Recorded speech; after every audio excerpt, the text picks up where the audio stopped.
Gym থেকে বাড়ি ফিরে একটু ফ্রেশ হয়ে ঘুমিয়ে পড়েছিলাম, তখনও জলখাবারটা খাইনি। তো ফ্রেশ হয়ে একটু আগে উঠেছি, এখন জলখাবারটা খেয়ে নেব।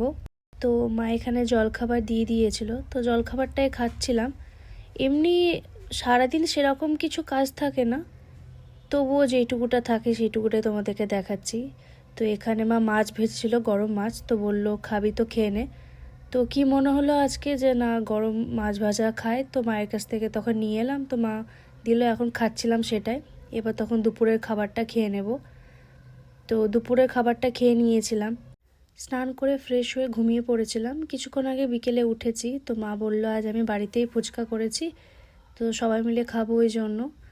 এখানে এবার এক এক করে ফুচকাগুলো একসাথে মা বলছে সাজিয়ে নিতে, দিয়ে খেতে, তাই জন্য 3-4-5টা মতন ফুচকা নিয়ে নিয়েছি। এবার এক এক করে সাজিয়ে নেব, তারপরে আমি খাবো। তো এভাবে সাজিয়ে খেতে দেখতেও ভালো লাগে, আর কখনো কখনো সাজায়ও না, একটা একটা করেও খায়, কিন্তু এখন সাজিয়ে নিচ্ছি। ফুচকাগুলো একটু একটু করে ভেঙে নিয়েছিলাম। এবার তার মধ্যে আলুর যে পুরটা করেছিল সেটা দেব।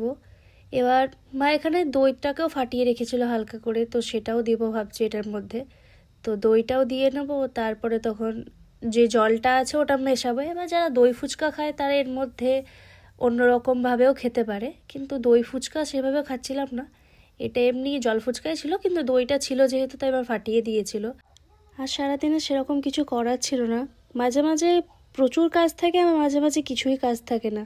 একটু ভাইদের সাথে খেলেছি, ওটাই যা, এর থেকে বেশি কিছু আজ করিনি। তো ভিডিওটা এত দূরই ছিল আজকের মতো।